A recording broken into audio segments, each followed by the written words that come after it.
Bom dia, ou boa tarde, ou boa noite. Mais um episódio do Polilógica. Eu e o Jean Sestrem agradecemos mais uma vez a audiência de todos, tem sido muito legal. E hoje o convidado mais do que especial, prefeito eleito da cidade de Itajaí, próximo prefeito da cidade a partir do dia 1º de janeiro, nosso amigo Robson Coelho. Eu, antes de fazer minha pergunta, porque eu já vou começar assim, espetando o prefeito, no melhor sentido, falando de Porto, passo ao Jean para fazer as boas-vindas. Nicolas, muito obrigado. Robson Coelho, seja muito bem-vindo à nossa casa. Mais uma vez, hoje mais tranquilo, sem aquele fuzuê do dia da eleição, da vitória. Seja muito bem-vindo, muito legal recebê-lo aqui. Obrigado, Jean, Nicolas, pela oportunidade. Aquele dia eu estava ainda meio anestesiado, né? Eu fui ver o vídeo recentemente, que tu me mandou ali no WhatsApp. Eu estava completamente grogue aquele dia, né? Porque realmente foi uma emoção muito grande. E não tinha nem terminado a contagem de votos naquele momento que nós estávamos aqui, né? A gente já sabia que tinha vencido as eleições, porque o fiscal de urna vai mandando os boletins, a gente já sabia do resultado adiantado, mas não sabia ainda dos vereadores, né? E ficamos sabendo do resultado dos vereadores aqui. Foi legal que nós matematicamente, o Nicolas, cara, ficou me segurando a eleição, deu por mim, na metade do vídeo eu já tinha data. Mas cientificamente já dá, Nicolas. Não, cara, vamos esperar. Mas assim, foi legal porque a hora que o Rubens sentou, a Justiça Eleitoral deu matematicamente, declaramos ele eleito aqui. E aí, quando tu sentou, saiu a lista de vereador. Eu digo, pô, os caras já vão sair daqui com a câmera na cabeça. Quando eu entrei aqui, vocês ainda não tinham o número de vereadores. E eu lembro que eu cheguei aqui pelos votos que estavam ali aparecendo dos nossos vereadores, porque nós tínhamos 8 que tinham passado de 1.000 votos já na metade da apuração. Ah, por causa da média ali? E aí eu disse, não, cara, nós vamos fazer 5. Do jeito que está aí, eu entrei aqui, acho que nós botamos 5 E aí veio o sexto e faltou 25 votos para fazer o sétimo. Seria uma coisa... Muito legal, mas passou agora. Mas em especial, passou, né? E assim, gente nova, né? Houve uma mudança muito grande.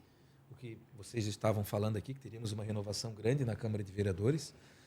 Muitos, pelo menos 4 aqui, trabalharam muito bem essa questão ideológica, né? Trabalharam muito bem, entenderam, né? Porque as pesquisas acusavam muito isso, a gente falava muito para os nossos vereadores, trabalhem, né?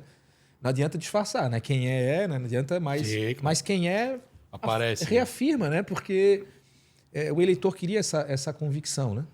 Nós chegamos a ter em pesquisas internas, já não sei se tu acompanhou, que pelo menos 35% do eleitor dizia que votaria em candidato bolsonarista. Uhum. Isso acusava em pesquisas internas, né, Nicolas? Uhum. No começo, isso lá atrás não acusava, né, Nicolas? Não lembro se a gente fez pesquisa há 1 ano e pouco atrás, isso não aparecia. E nessa a gente começou a ter essa análise, a gente passava isso para os nossos vereadores, né, para que eles usassem bastante isso. Quando o Bolsonaro esteve aqui, eles tiraram foto, repercutiram bem isso influenciou bastante. Né, Aliás, quero, em nome do Nicolas, também te agradecer a tua campanha. Foi muito carinhosa conosco, já repeti isso nos outros vídeos, mas assim, cada um que veio aqui que estava vinculado à coordenação e agora contigo, agradecer-os, assim, porque sempre foram muito honestos, corretos conosco em relação a dados, né, Nicolas? A gente sempre pôde levar um entendimento correto do que estava acontecendo na campanha, graças aos dados com institutos que vocês tinham, monitoramento e tal, e a gente podia comparar. Então, assim, agradecer a campanha, porque ajudou muito o Polilógica a entregar o que era de melhor para as pessoas. E, no fim, não precisa dizer, se tu pegar a live aí que está postada, tu vai ver... Desde os primeiros minutos da live a gente já dizia, a mapa, Nicolas. E foi aparecendo a mapa das primeiras urnas que foram abertas, que se eu não me engano era de cabeçuda, né, Nicolas? Uhum. E até o final. Tipo, tu foi a 58, aí eu dizia pro Nicolas, vai estabilizar no mapa, pode ver. E deu certinho com a margem de erro. Deu uma diferença ali pro Chiodini um pouquinho mais, porque tem aquela coisa do voto útil, né?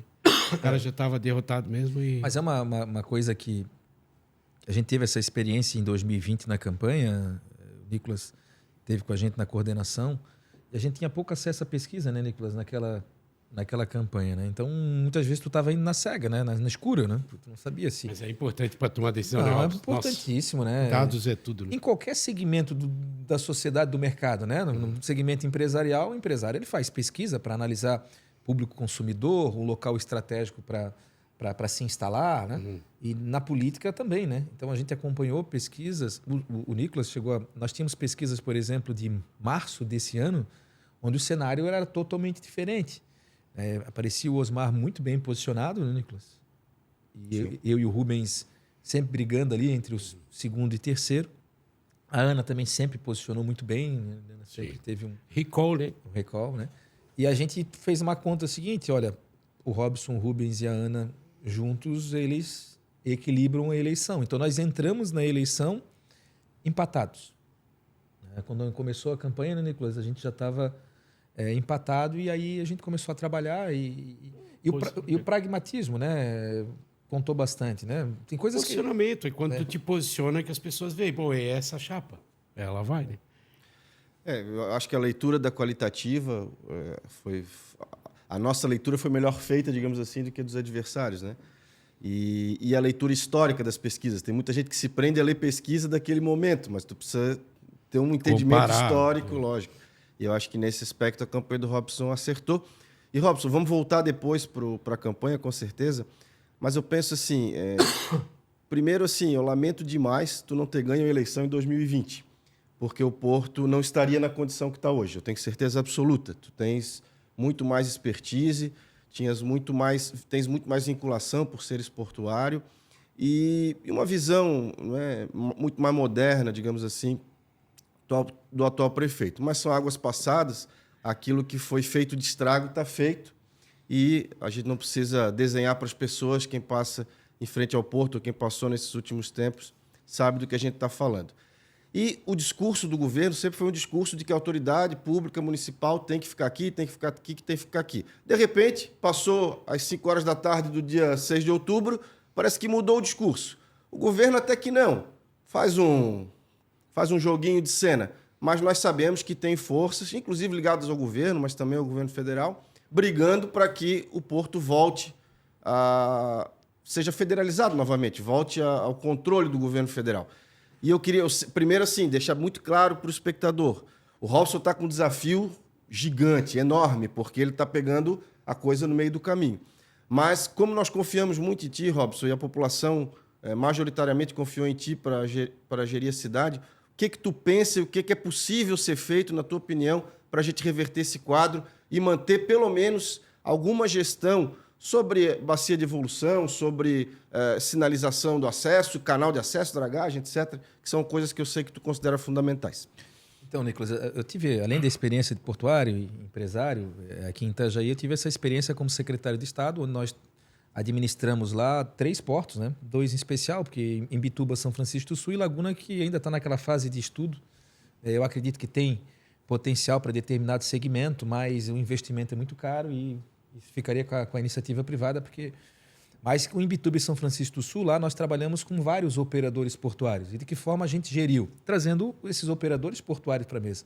Eu lembro que quando nós começamos lá no Estado, o senador Beto Martins, hoje está como senador, é o grande líder desse segmento hoje a nível nacional, e ele que me alertou logo depois das eleições que já estava acontecendo esse movimento de federalização. Eu lembro que quando nós assumimos lá, pessoal, cara, em São Francisco vocês não vão conseguir chamar todos os entes para a mesa. Lá o negócio é complicado.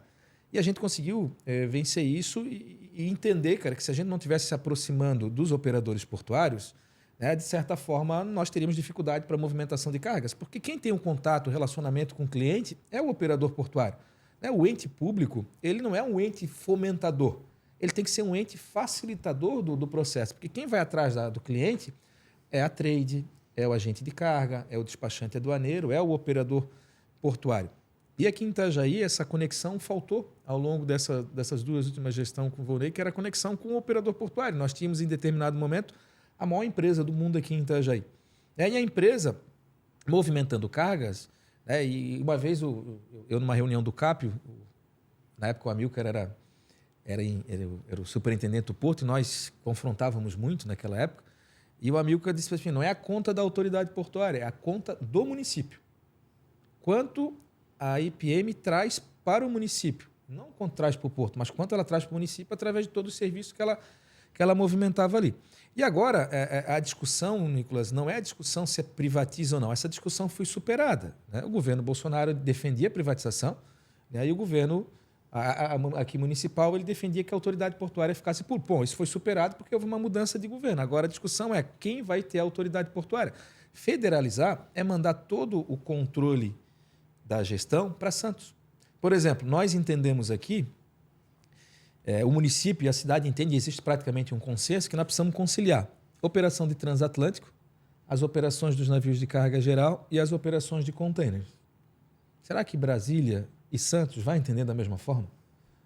Então, as decisões têm que ficar aqui no município de Itajaí. Nós estamos atrasados em muitas questões. A gente não pode... esse retorno da movimentação de cargas aqui em Itajaí, em especial, é porque o mercado do sul do país colapsou. Então, todos os portos do sul do país, incluindo também os portos do sudeste, eles estão hoje acima do limite de capacidade. Então, o mercado portuário está muito bom, muito aquecido. Então, o cliente, muitos operadores disseram o seguinte: pô, mais vale eu pegar Itajaí do que ficar esperando para movimentar na portonave. Hoje nós temos um fenômeno que não existia no mercado de contêiner há muito tempo. É navios esperando. Navio de contêiner nunca esperou. Hoje, se tu olhar ali na boca da barra, tu vai olhar lá fora, tu vai ver 4, 5, 6 navios de contêineres esperando. Então, isso está acontecendo aqui em Paranaguá, no Porto de Rio Grande, no Porto de Santos, e alguns vieram para cá mesmo, a gente estando abaixo das condições operacionais. Eu digo, Jean, que nós estamos 3 bilhões de reais atrasados hoje. É o dinheiro que nós precisávamos trazer para Itajaí hoje para deixar o Porto de Itajaí em condições operacionais para competir com a Portonave, para competir com Itapoá, para competir com Santos, com os terminais de Santos. Né? E algumas situações precisam ser resolvidas. Primeiro, transformar a empresa pública. Isso é uma exigência já há muito tempo. Nós estamos muito atrasados com relação a isso. Existe uma comissão que está discutindo a legislação portuária agora, que lá na legislação, que está para ser aprovada, aprova amanhã, ela diz o seguinte: portos que não tiverem sido transformados em empresas públicas perdem automaticamente a delegação. Tem só um porto do Brasil que não transformou em empresa pública: Itajaí.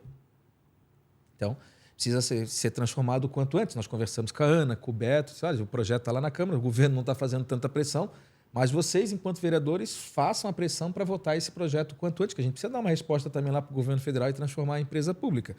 Esse é um ponto. E agora esse movimento de federaliza ou mantém no município de Itajaí. Então está tendo um movimento grande das entidades de classe de Itajaí, a nível de Estado, para que mantenha a autoridade portuária em Itajaí, para que a gente possa decidir se o contrato com a JBS é o melhor ou se a gente vai fazer um contrato de longo prazo, se nós vamos manter as operações de carga geral, que foram importantes, que botaram comida na mesa do trabalhador e do caminhoneiro ao longo desse período. Se nós vamos construir um pier de passageiros, é uma prioridade do município de Itajaí. Mas será que vai ser uma prioridade a partir do momento que for lá para a Companhia Docas do Porto Santos, como era até 1995?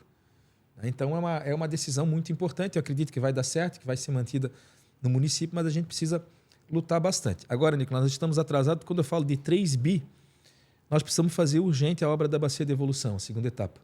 Os navios, os armadores já estão notificando todos os portos do Brasil. Nós lá em Florianópolis, nós éramos notificados frequentemente para os armadores dizendo o seguinte: olha, não se constrói mais navio, não sai mais navio do estaleiro em menos de 366 metros de comprimento. Quem é que está preparado no Brasil hoje? Ninguém. Santos tem que fazer obra de dragagem, mas é o que está mais avançado. O Rio Grande, mas o Rio Grande tem um problema logístico muito grande, é muito distante. O que Itapoá fez? Itapoá está bancando a obra do Porto de São Francisco do Sul, preparando o canal de acesso. Itapoá já vai sair na frente. Os navios vão atracar Itapoá, não vão vir atracar aqui. Para uma questão de logística. Então, a gente tem que fazer a obra da Bacia de Evolução urgente. É uma obra de 300 milhões de reais. A gente tem que dragar para 17 metros para receber esses navios. Mais 300 milhões de reais. A gente precisa reforçar o cais, como o Portonave está fazendo, porque a Portonave está fazendo aquela obra lá, já é justamente para receber esses navios grandes. A Portonave está investindo 1 bi.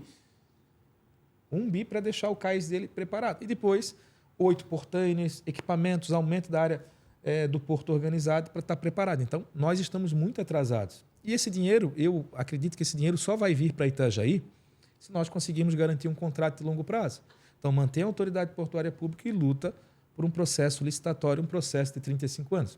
A JBS é bem-vinda nesse momento, que está trazendo cargas, acho que a solução temporária está sendo importante, mas a JBS não vai botar 3 bi num contrato de 2 anos. Não vai fazer isso. Nem ela, nem ninguém. Nem ela, nem ninguém vai fazer. Então, a gente precisa lutar para isso. Enquanto nós estávamos lá no governo do Estado, eu recebi esse grupo lá em Florianópolis e o governador teve pessoalmente, por exemplo, na DP World, DP World é um grupo do Emirados Árabes, o maior terminal do Porto de Santos hoje, um terminal privado, e ele já manifestou interesse de vir para Itajaí, inclusive abrir um escritório em Itajaí. Eles querem participar da concorrência. Então, eu acredito que se tiver essa concorrência de 35 anos, que tem que ser o norte de Itajaí, participa a JBS, participa a DP World, e dos 4 maiores armadores do mundo, pelo menos 3 vão participar dessa licitação. Então, vai vir dinheiro para cá. Eu acho que essa tem que ser o norte. E aí nós temos que construir. E aí um outro problema, gente. Nós não fizemos a lição de casa. Agora, no final do ano, voltou a movimentação de cargas, graças a Deus. Chegamos a ter 4 navios semana passada, coisa que nós não vimos há pelo menos 2 décadas aqui em Itajaí. Container? 2 de containers e 2 de carga geral. Berço 1 e 2 tinha um navio de container e berço 3 e 4 navio de carga geral. Nós vamos ter agora, final do ano, se eu não me engano, são mais de 30 atracações de navio de transatlântico, eles têm prioridade, são navios grandes, e os navios de carga geral. Quando o navio do transatlântico chegar, é obrigado a desatracar o navio de carga geral. O navio transatlântico tem preferência. O que vai acontecer? É 200 mil a 300 mil reais de custo para o armador por desatracação. Então, chegou o transatlântico, tira o navio de açúcar, vai lá fora. Quem paga é eles que pagam. Então, nós não nos preparamos. Era para ter o quê? Um pier exclusivo de navio de transatlântico, que é um baita de um negócio para a cidade. Então, nós não fizemos a lição de casa. Nós devíamos ter avançado a montante ali naquele terminal da Brascarne. Perdemos uma oportunidade de ouro. Tu acompanhou aquele processo? Quando tinha aquela questão da dívida da JBS, Lava Jato e tal, aquilo ali estava valendo 200 milhões de reais. Era para ter anexado aquele processo ali. Hoje nós teríamos um cais exclusivo para transatlântico, um cais exclusivo para carga geral. Então, tem muitos desafios, mas o desafio não começa no dia 1º, né, Nicolas? O desafio começou no dia que ganhamos a eleição, porque nós já tivemos alguns emissários em Brasília, eu devo ir para Brasília semana que vem, nós estamos com o senador atuando lá conosco, o governador, amanhã eu vou estar com o governador para tratar do assunto Porto Itajaí, ele acaba sendo a principal liderança política para fazer essa interlocução também, o Jorginho, por mais que seja do PL, seja do partido antagônico, o Jorginho já circulou muito tempo em Brasília, tem uma boa relação, inclusive tive com ele, com o ministro, mas o desafio é grande, mas é necessário, né, Gena? Nós precisamos passar por isso. Ô, Robson, deixa eu te perguntar uma coisa ainda nessa questão, porque assim, a gente já conversou aqui. Pelo que eu entendi, então seria uma proposta, empresa pública, extingue a autarquia, vai, me mente se eu estiver errado. Extinta a autarquia, quem passa a comandar a autoridade portuária? Existe uma proposta bipartite, que eu sei, parece que é a que mais está andando, né? Tem a só do município, tem a do governo federal, definitiva, e tem uma bipartite, que é essa que parece que está na mesa agora. Que tá, o que a empresa pública diferencia da autarquia hoje, né? Tu tens o grupo que vai administrar o porto, normal, indicação da municipalidade, e aí existe um conselho, né? Indicado por vários setores da sociedade. Antigamente tinha o CAP, que era deliberativo, mas é um conselho que toma decisões. Vou dar um exemplo para vocês. Nós tivemos aquele problema de CETIL, de licitação deserta, tal. Com certeza não tinha passado pelo conselho aquilo lá. Porque dentro do conselho vai estar um representante do setor empresarial, do setor trabalhador, diz, não, isso não me agrada, eu voto contrário. Então, como toda grande empresa, toda grande organização, um conselho para tomada de decisões. A nossa média de reuniões lá em Bituba e São Francisco é de 2, 3 reuniões do conselho para tomada de decisão. E seria mandatários daí, para não ficar naquela coisa da pressão? Tal. Indicado por determinados setores da sociedade. Por exemplo, o trabalhador tem um representante no conselho, o empresário vai ter um representante no conselho, vai ter um representante do poder público para tomar decisões. Então, facilita. E é uma exigência do governo federal. A transformação em empresa pública, ela também dá uma outra segurança para o governo federal e para a agência reguladora, que é não destinar recursos do caixa da autarquia para uma outra função. Aquilo que nós questionávamos, por exemplo, do Semasa. A partir do momento que transformou em empresa pública, tu não pode tirar dinheiro do porto, né, para cobrir um furo da Secretaria de Obras. Não pode. O dinheiro do porto é do porto. Né, que seria... A questão da...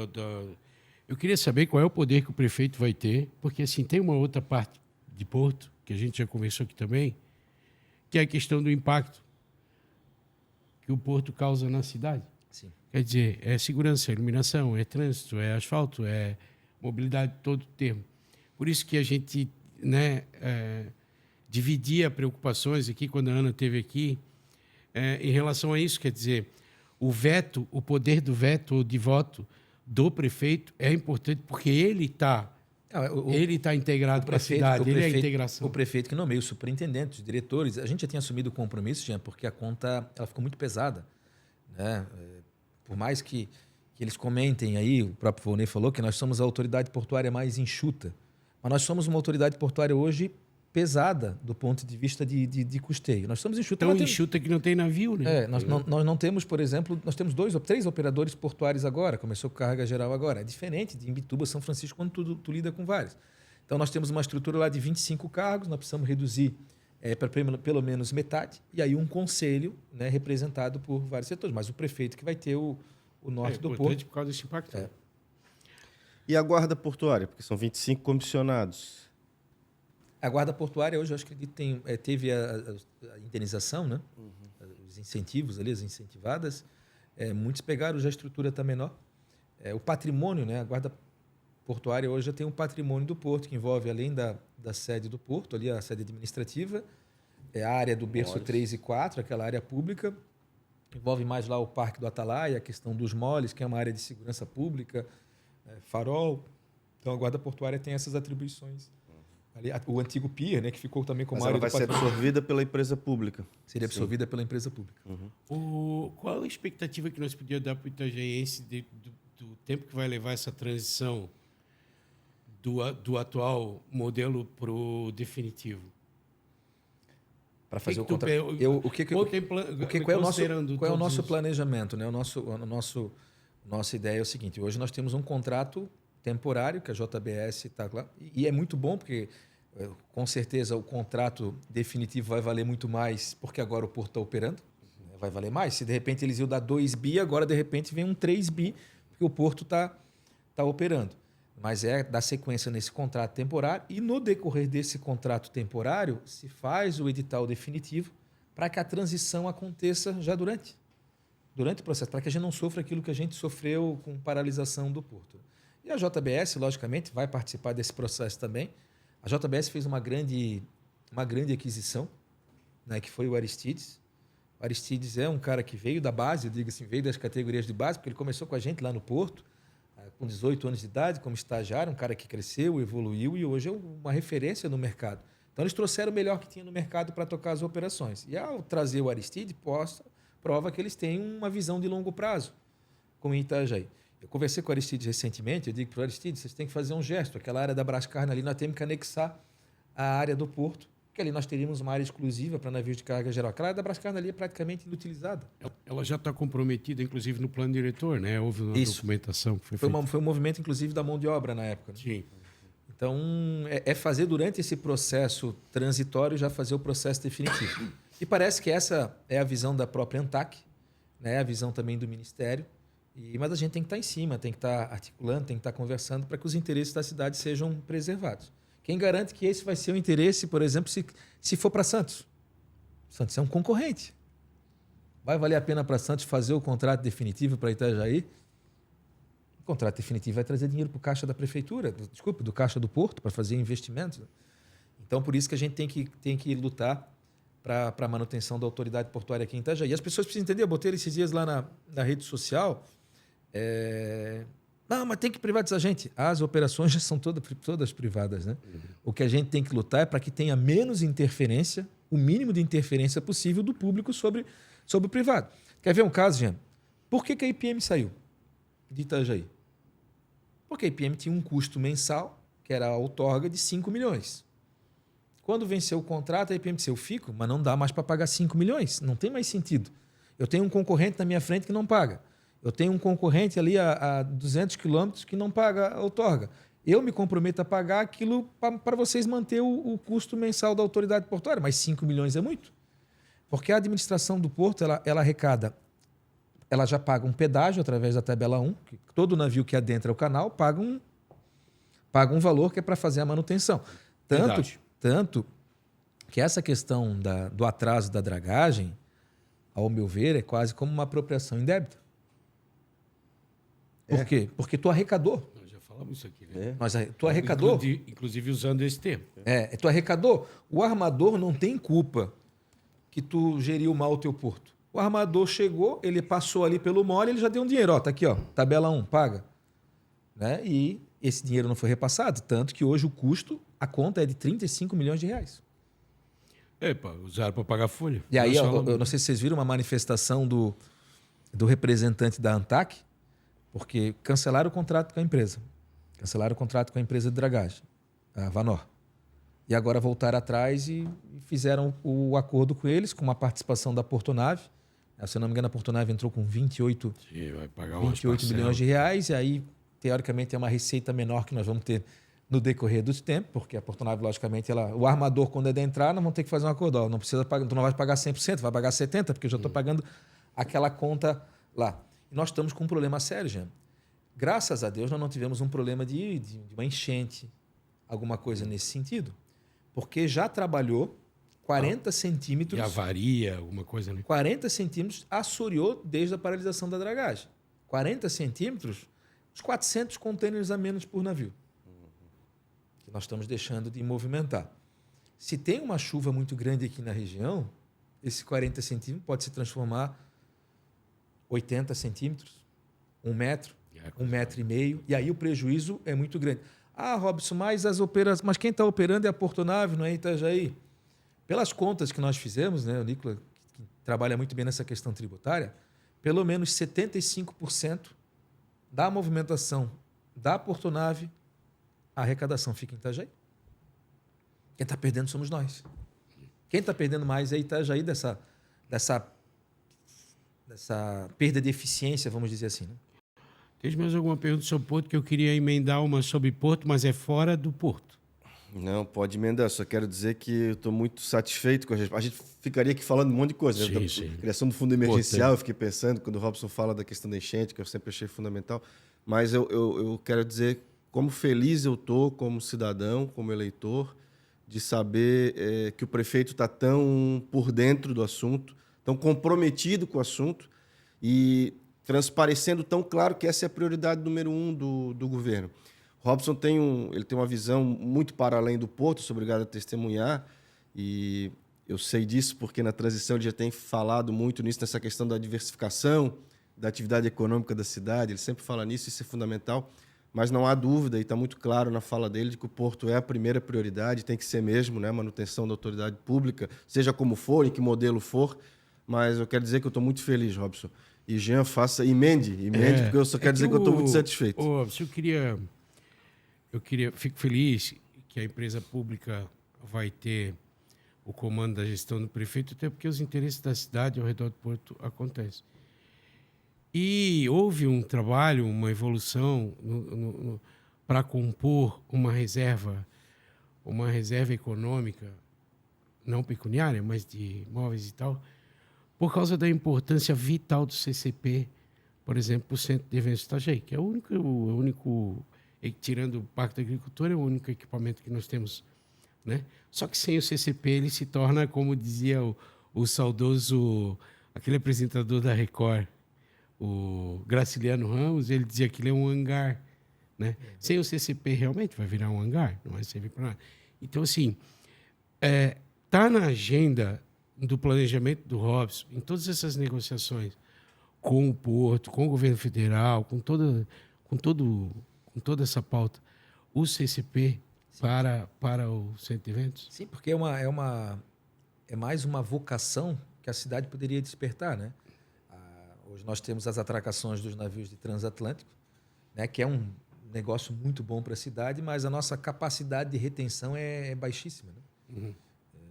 Por quê? Porque nós temos poucas oportunidades. E o CCP seria uma grande oportunidade. O CCP, eu não sei se eu expliquei, é aquela área do lado do centro de eventos que todo mundo usa para estacionamento, para isso, para aquilo. Que é uma área, às vezes a gente fala assim... Que é uma área federal, para as pessoas, uma área federal concedida, delegada ao município para administrar.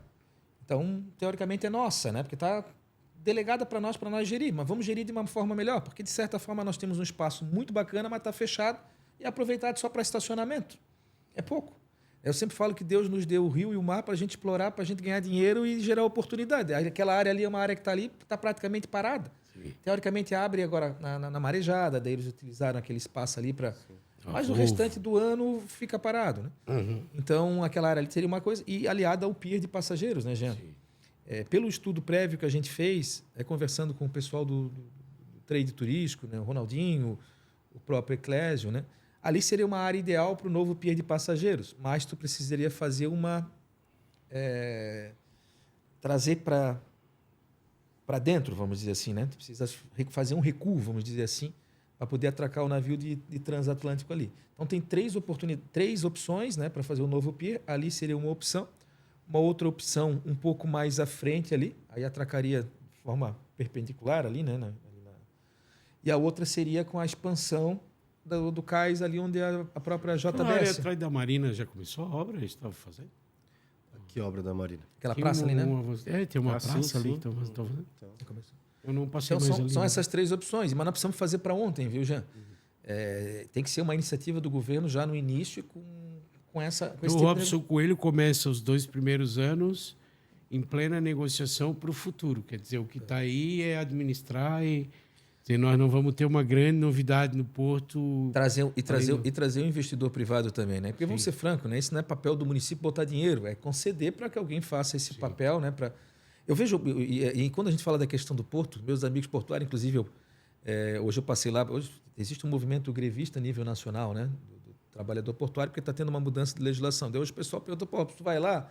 Cara, eu como prefeito preciso dialogar, né? Eu preciso entender, porque esse tipo de situação vai acontecer durante o nosso governo. Então, quando a gente senta, eu sento com o empresário, eu sento com o trabalhador, eu sento com o sindicalista, eu sento com a classe política, porque eu acho que é o papel do prefeito. E hoje eu estive lá conversando com eles, eu disse para eles, olha, porque eu dei uma entrevista recentemente que eu vejo aquela área da Atalaia ali, a gente já conversou sobre isso, né? A área da antiga sede do Porto ali. Ah, tá. Sede da Porto Brás, associação, né? antiga Sim, sede sim. da Porto Brás. É uma área maravilhosa para nós explorarmos do ponto de vista de turismo e entretenimento. Porque como houve uma redução significativa... Já exploraram? Tem umas 50 kitnet ali no meio do mato. Do lado ali, né? Do lado ali. Que foi realmente uma bobeira de 30 anos atrás. Então, aquela área da sede do Porto, ela poderia ser um grande equipamento turístico para a cidade. Já tu que viaja bastante, qual local do mundo que tu tens, que tu pode olhar na tua frente e ver o pessoal surfando, uma praia, daqui a pouco tu vê um navio cargueiro passando, tu vê um transatlântico passando, A sensação é incrível. e mesmo. de repente tu pode estar num restaurante acompanhando tudo isso. Aquela área ali seria uma área estratégica para Itajaí. E aí depende de uma articulação que precisa ser feita da cidade, por isso que a autoridade portuária, quando ela é do município, tu que toma as rédeas. Essa era a nossa preocupação. Essa é uma questão importante. Porque vai estar lá com o Santos vai dizer, cara, não quero saber daquela área. O que eu tenho a ver com fazer praça, fazer um equipamento turístico lá naquela área? Mas aquela área é uma área importante. Tem a questão da segurança, que é a questão dos moles, né? E mais é uma área fantástica do ponto de vista de turismo e entretenimento. Eu conheço um pouco o pensamento do Robson sobre as parcerias público-privadas que ele quer fazer e o que eu posso adiantar é que são fantásticas, são várias, ele já enumerou em reunião e ele está muito empolgado e é bonito isso. E eu tenho certeza que no futuro muito próximo a gente vai começar a ver bastante entregas nesse sentido. Mas acho que a pergunta que não quer calar, assim, não dá para a gente deixar o Robson embora sem falar um pouco disso, é sobre esse processo de transição, como é que ele está acontecendo. A gente sabe que tem uma legislação, mas essa legislação, não que seja ruim, mas ela engessa um pouquinho. Então, como é que está fazendo para driblar a legislação e fazer a coisa acontecer? Explica um pouquinho para o povo que está nos ouvindo e nos assistindo aí, como é que está esse processo. Existe uma legislação municipal que aponta que cada parte tem que indicar 6 pessoas para iniciar o processo de transição a partir do dia 1º de novembro.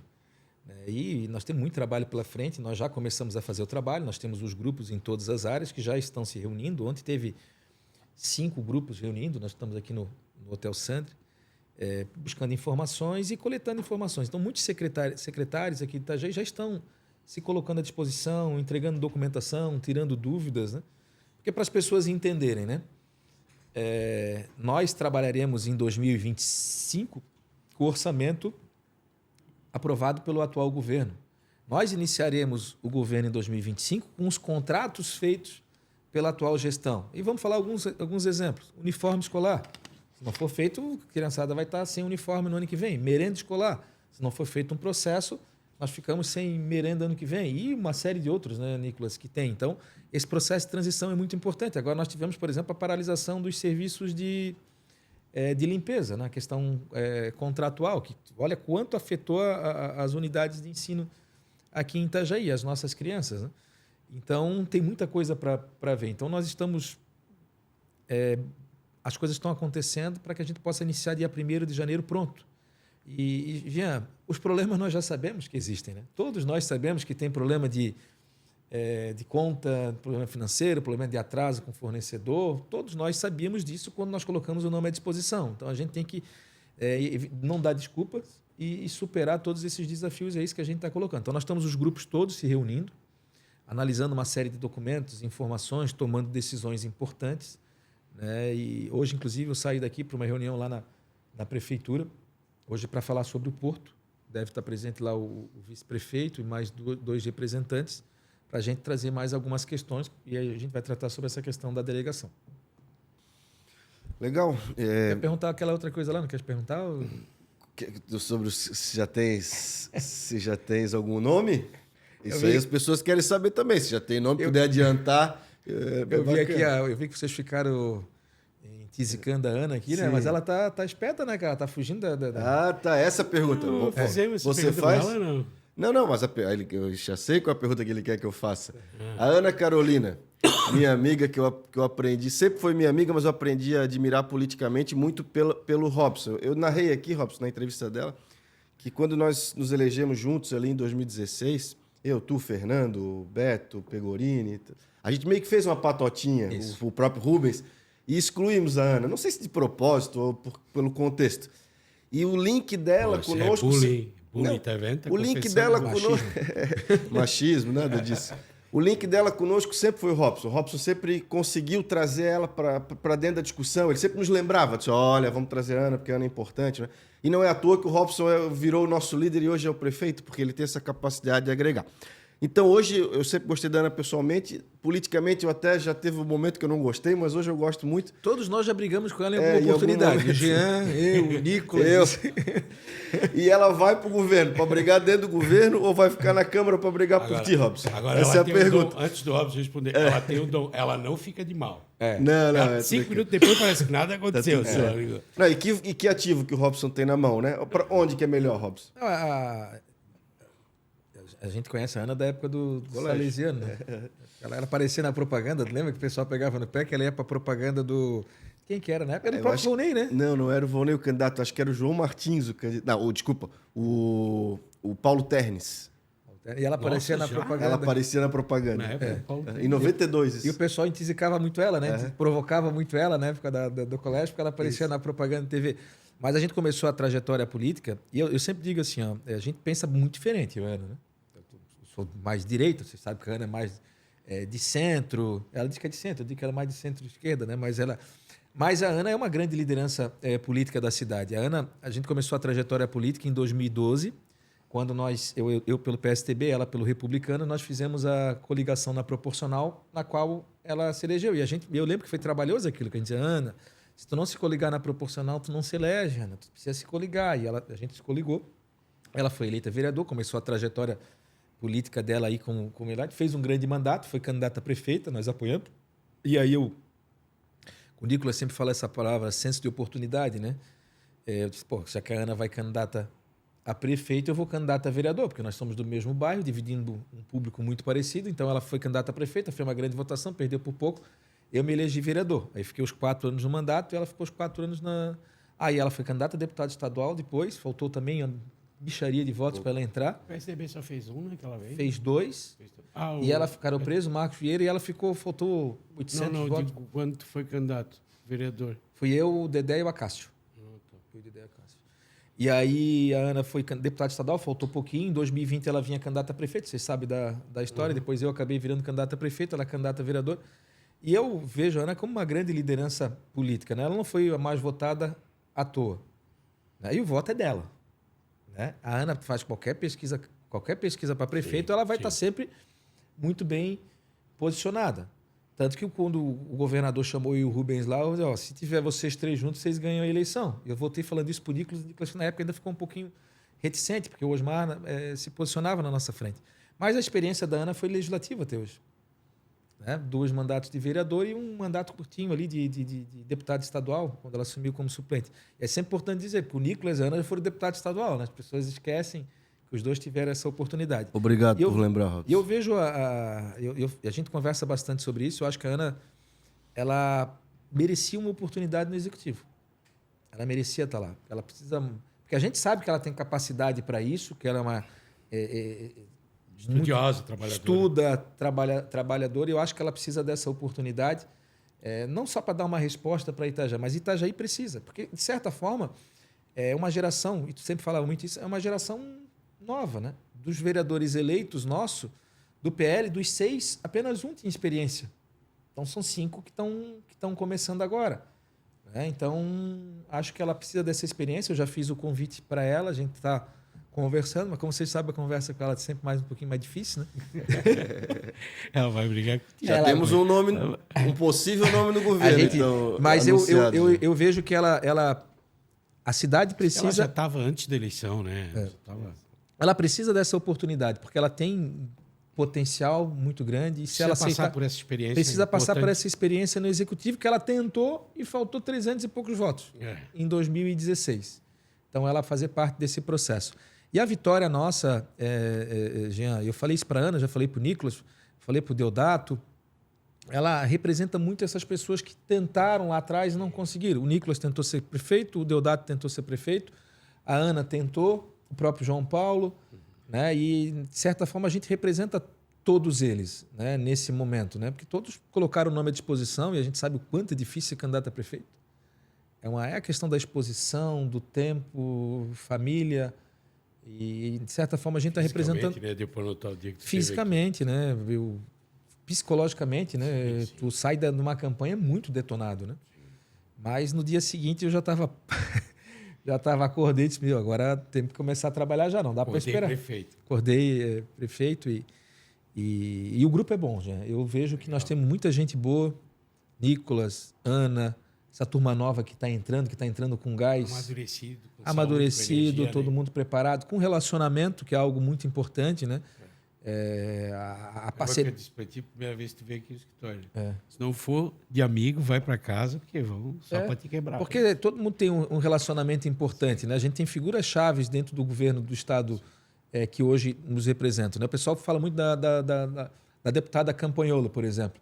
Mas a Campanholo já mandou para mais de 20 milhões de reais em emenda parlamentar para Itajaí.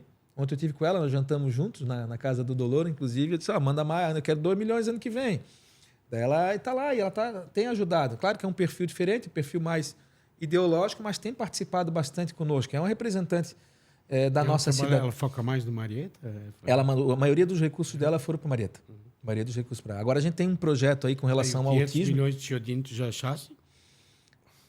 Na oportunidade... Estava na transição, estava dentro do baú? Não, quando eu estive ali na primeira reunião ali que eu tive... Estou brincando. É porque o Nicolas ficou brabo o dia que viu ele falar que tinha mandado... Quando eu vi 500 milhões, disse, não é possível que ele teve a coragem de dizer isso. A eleição passou, está tudo certo. Eu vou dizer uma coisa para ti, o interesse da cidade acima de tudo, né? Sim. Porque eu... puder ter a oportunidade de conversar com ele, porque ele é deputado, agora ele mudou a base eleitoral. Não te parabenizou o dia que tu ganhou a eleição, né? Mas ele também vai representar, então também vou cobrar dele para que ele possa lutar por Itajaí, na questão do porto. Mas a informação que eu recebi lá no gabinete do prefeito naquele dia, que recursos previstos pelo PAC tem sim a questão da maternidade, tem sim obras de esgotamento sanitário, habitação são 80 milhões. 80 casas, né? 80. Então, tem recursos ali disponíveis que talvez ele estivesse falando sobre isso. Estão pré-aprovados no PAC, né? Estão pré-aprovados no PAC, né? Se vai chegar, aí é outro 500, né? Vamos trabalhar para que chegue, né? Eu não vou fazer nem isso como pergunta, porque eu já sei a resposta e o Robson já colocou, assim, mas e a Ana falou sobre isso também, né? Robson é do PL, é de direita, eu brinco com ele e brinco sem problema nenhum. Só diz para os outros que eu sou teu comunista preferido, porque eles me botam nessa conta por causa do meu passado, e eu não tenho problema. O Nicolas e a Ana são de centro. Não, acima de tudo, o Robson sabe, eu gosto das coisas que promovem desenvolvimento, independente de qualquer outra coisa. São pautas de direita. Tá vendo? Nós temos um perfil de pragmatismo. Porque assim, ó, a gente... O pragmatismo, né? Pragmatismo. Nós entendemos que as questões sociais elas serão resolvidas com o desenvolvimento econômico. Claro. Porque a cidade precisa avançar. Para nós atingirmos lá, para nós construirmos moradia... Para nós aumentarmos o número de vagas em creche, a gente precisa ter mais dinheiro em caixa. De que forma nós vamos ter mais dinheiro em caixa? Atraindo outras atividades econômicas, que é o que a gente pensa, né? Então... Não, mas eu queria concluir só nesse sentido. Eu gostei muito das tuas respostas até agora, no sentido de que, olha, vou conversar com o Chiodini. Isso é muito importante. Porque, assim, acabou a eleição, o governo federal é outro, pode ser que daqui 2 anos mude, pode ser que não, e, acima de tudo, está o interesse de Itajaí, né? E uma das razões exatamente pelas quais eu não colhei para o partido do Robson, ele citou ali que em determinado momento da campanha eu fiquei reticente, ele usou botar o aspas E de fato eu fiquei. Quando eu fechou a chapa do PL pura, eu fiquei até borocochô, assim, porque eu imaginava que isso até podia acontecer, mas não era momento, porque nós tínhamos um outro tipo de construção. Acho que quem te convenceu foi a Ana ainda. A Ana conversou comigo. Não, eu quero aqui assumir que eu estava errado. É. Vocês estavam certos. A leitura de vocês estava mais correta do que a minha, tanto é que o resultado provou isso. Mas assim, Robson, só te parabenizar, porque tu vais precisar dialogar com o governo do estado, o governador que é teu amigo, mas também vais precisar ter interlocutores importantes no governo federal, que o Odino talvez seja um deles, não é o único, tem outros vários. Mas que bom tu ter essa dimensão, porque o primeiro problema que nós tratamos aqui foi o Porto, que precisa dessa interlocução. Então, parabéns pela tua postura, continua assim, é isso que a gente te pede, né? Continua essa pessoa, esse político do diálogo, porque Itajaí só tem a ganhar com isso. Eu ouvi agora, estava vendo aqui, estava ouvindo um negócio, o Robson ganhou a eleição só porque o Robson é bolsonarista, né? Eu disse, isso foi um peso importante, a gente até conversou sobre isso, mas na cidade vizinha não ganhou. Sim. Não ganhou em Navegantes, não ganhou em Balneário Camboriú, não ganhou em Camboriú. Então, foi um fator muito importante, né, que a gente soube usar muito bem. Primeiro, porque a gente não disfarçou, porque a gente é mesmo, né? Então, mas esse não era o único fator que influenciaria na eleição, né? Por exemplo, porque o João Rodrigues também né? Isso. Disputou contigo aqui. Isso. Então, esse foi um fator importante, né? Mas outros fatores, né? A questão do pragmatismo, né? Eu lembro que quando o Nicolas acompanhou sobre isso, quando começaram aquelas propostas, né? Eu lembro que o Osmar e o Chiodini, em determinado momento, eles prometeram tarifa gratuita do ônibus. Uhum. E a gente fez uma discussão interna, eu disse, cara, eu não concordo. Quem é que não gostaria que, num cenário ideal de cidade, nós tivéssemos um transporte público funcionando com tarifa gratuita? Todos nós queremos. Mas nós sabíamos que, nesse momento, da atual situação, primeiro, a gente precisava adequar o transporte público. Seria uma evolução em termos de cidade. Mas de que forma o público vai entender isso? Tem um que está prometendo que vai dar transporte de graça, o outro está dizendo que não dá, o cara vai votar em quem? O cara acabou votando naquele que dizia que não dá. Pela questão do pragmatismo, o pessoal disse, olha, realmente o Robson está dizendo ali que é muito difícil nesse momento, porque como é que a gente vai fazer isso? Porque alguém vai pagar a conta.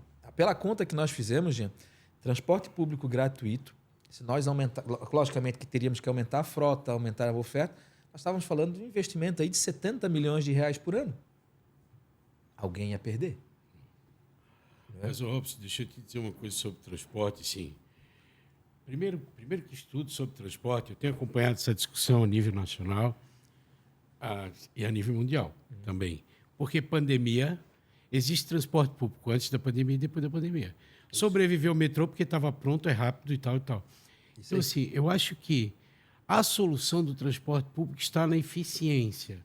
Não está que tem que ser um ônibus, que tem que ser um latão, que tem que ser... Até porque o latão, a gente já falou aqui, não adianta tu botar 50 ônibus, só que o cara não conseguia atravessar o trevo de Brusque. Ficar 2 horas dentro do ônibus, também não adianta, queimando o combustível, sabe? Então, assim, eu acho que a palavra é eficiência e eficácia. É isso que tem que buscar. Como que dá para fazer isso? É de carro, é de moto, é de motoneta, é de van, é de capilaridade, é de concessão conveniada, como fazem alguns, a gente vê muito no Rio e tal, aquela coisa da van, do isso, daquilo. Tem que buscar uma eficiência para entregar um transporte público para as pessoas terem mobilidade. Porque hoje, por exemplo, a SCH está 3 meses trancando aqui tudo. Né? Aí o cara pega um ônibus para ir para Balneário Camboriú e leva 2 horas. O que adianta? Tem mobilidade, tem ônibus à vontade, tem sanfona, tem sem sanfona, tem o que for, mas e aí? Mas não chega. Está queimando combustível, está isso, está aquilo, está custando caro, está aumentando, porque se tu sai da fazenda, tu vai lá no Santa Regina, esse dia eu, para sair daqui na casa do Érico, levei 35 minutos, é 400 metros, cara, daqui na casa do Érico. Então, sabe, eu acho que o transporte... Porque as pessoas se apegam muito naquela coisa, tem que ser uma empresa, tem que ser uma concessão, tem que ser um não sei o que. Eu vou te contar uma historinha rapidinha, Robson, para tu entender. Eu quase apanhei, quase fui linchado, quando eu disse o seguinte, eu sou contra a concessão. A partir de hoje, você não fala em concessão comigo. Por causa do tal do estacionamento rotativo. Se eu não quero fazer concessão do estacionamento, não, tu tem que fazer porque é padrão no Brasil inteiro. Porque não, eu não quero fazer. Ah, mas não vai vir empresa nenhuma, não sei o quê. Eu quero publicar o edital, é 30 dias. Porque vocês estão 2 anos, 3 anos sem fazer. Eu vou perder 30 dias para publicar o edital, vamos ver. Se dá certo, publiquei o edital, 30 dias, veio 5 empresas. Está aí. Se tu não gostar em dezembro, cancela. Está funcionando, tecnologia, tem troco, pode pagar com Pix, pode pagar com isso, pode pagar com aquilo. A empresa veio, contratinho de 12 meses. Se tu não gostar, manda embora. Tecnologia. Pronto, acabou. Por que não dá? Tem umas coisas assim que criam umas culturas, cara, e não precisa. Mas, Jean, eu vejo que hoje eu dei uma entrevista de manhã e o pessoal perguntou quais são as 2 coisas que tu espera ser marcado daqui a 4 anos. Eu acho que a grande característica nossa, né, e de todos que assumirem, né, estiverem no governo, é a coragem e a responsabilidade. Ousadia e responsabilidade. A gente vai precisar ter um governo ousado, porque para fazer isso aí tem que ter ousadia. Para fazer uma nova Todo mundo estrada, queria me matar, não tem noção. tu tem que ter ousadia, porque para quem pensa diferente, e eu falo muito isso, sou repetitivo nessa história, os momentos mais importantes da história da cidade foi quando o governo pensou diferente. Teve ousadia, pensou grande. Né? Fala da Tu sabe o que eu fiz isso? municipalização do Porto. A cidade toda foi contrária. Foi uma Arrendamento guerra. do Porto. Gente, a cidade toda foi contrária. Se acorrentou no portão. Ocean Race. Volvo Ocean Race.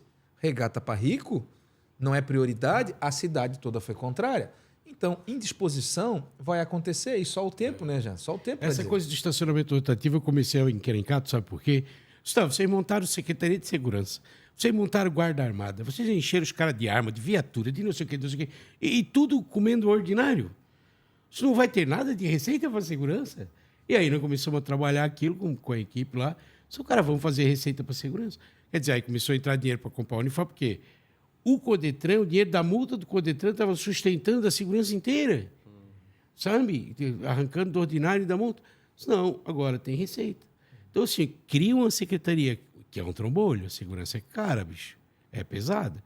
Se tu olhar, monitoramento, servidor e tal, toda aquela estrutura. Aí não tem receita. Aí a concessionária estava levando tudo embora, aqueles postes horríveis no meio da cidade, aquilo não dava troco, não dava nada. Então, assim, acabou, pensou, funcionou. Porque é louco, porque tem rolo. Que rolo, meu filho? Que rolo?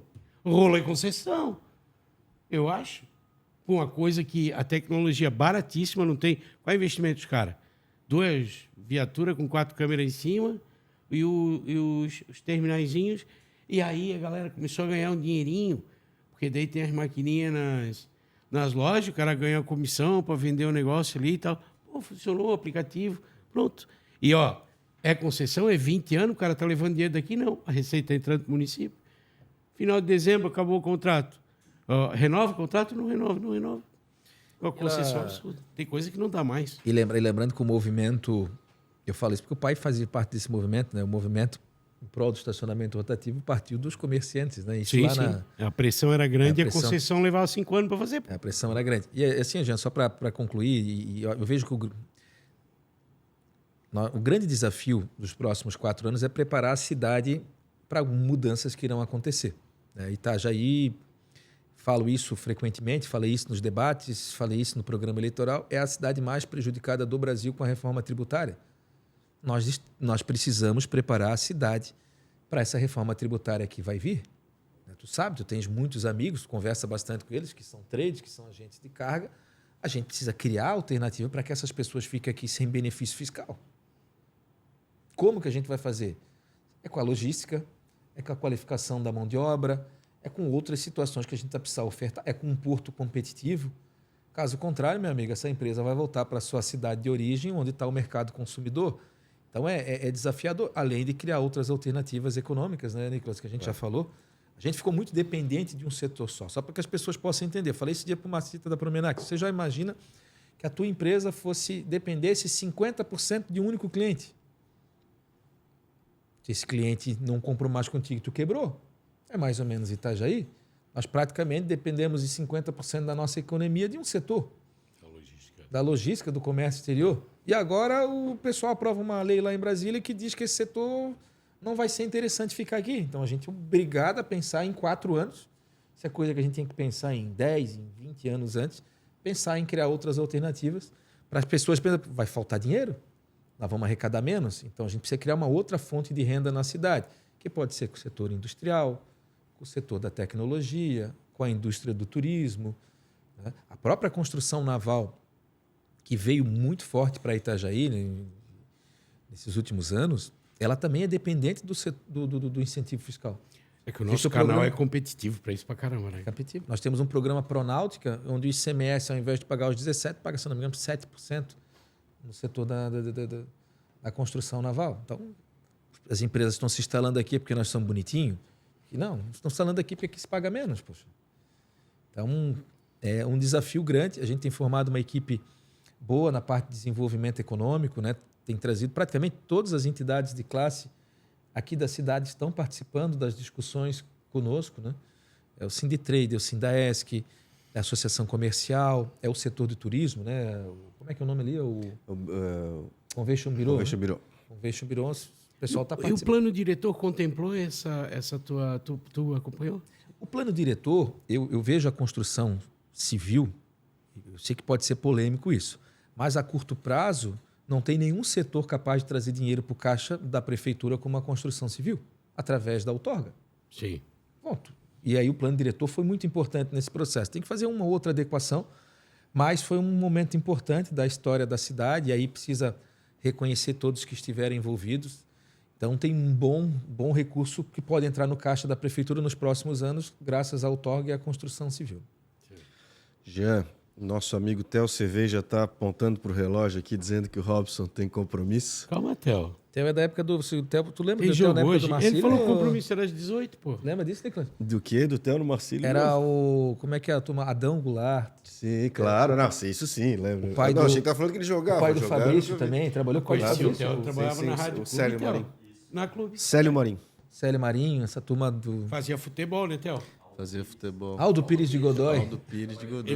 Eládio tinham uma Cardoso. eles tinham uma maleta, Robson.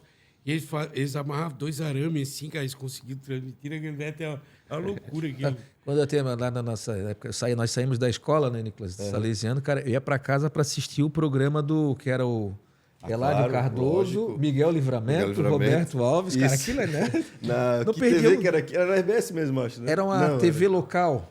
Alto Pires. Ah, RCE no começo, mas depois tinha... Tá. Aquele Miguel Livramento era uma figura, né? Era toda segunda, era todo mundo, não é? Isso. E nos outros dias era só o Miguel E Livramento e o cara do outro lado de cada um Floripa. puxava pro seu time, né? Aham. O Eládio fazia o bom O papel. demais. âncora era outro, não era o Miguel. O Roberto Alves. Roberto Alves. de vez Esse em tá quando eles vivo ainda, né? brigavam e tal, né? Mas Pô, é isso. Que legal, que legal. Jean, antes de tu encerrar, vou fazer meu encerramento. Obrigado, Robson. Acho que esse bate-papo não chega a ser uma entrevista, eu acho que foi muito importante para o cidadão de Itajaí entender que tá tudo certo, né? A gente tem um prefeito e o prefeito sabe os rumos para onde a gente vai navegar esse naviozão que é Itajaí. Parabéns mais uma vez pela eleição, Robson, e muito sucesso. Conte conosco para a gente seguir em frente. Eu queria dizer assim que foi bom o nosso papo, porque pelo menos se tem uma... Naquele dia a gente estava na correria de eleição e tal, mas se as pessoas têm uma noção do que está... Qual é a tua cabeça, qual é a tua forma de pensar? E te ver muito tranquilo, foi muito legal, né? Porque assim, geralmente, se fosse outro, estaria pilhado, estaria... Não, tu está muito tranquilo, tu está muito sereno, a tua equipe está tocando a transição com muita tranquilidade, você levantando dados, informações, para tomar as decisões no momento certo. Então, é importante a gente deixar essa tranquilidade para a população, né? Independente do... o Robson, além de estar assumindo um governo que vem de 8 anos, ele está virando uma geração de 30, praticamente.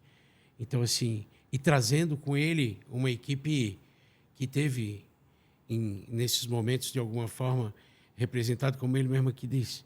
Então, é importante a gente saber que e o Dolor pediu, começou o nosso programa dizendo, calma e paciência agora. Porque é isso que tem que ser mesmo. Dolor é uma figura. É um navio, um navio não tem freio, vocês sabem disso. E ele está pegando um navio andando, né? E tem que continuar para uma geração inteira, né? Então é importante, queria te agradecer, Robson, sempre pelo carinho que tu Só tem completar, conosco. tu falou do Dolor. Por que surgiu o nome do Dolor? Porque nós queríamos mostrar para a cidade o seguinte, nós queremos trazer alguém que não seja do meio, aí mais ou menos que vai ser uma característica do governo, que vai se dividir entre o governo técnico e político, então o Dolor representava muito isso. um cara empreendedor e desbravador.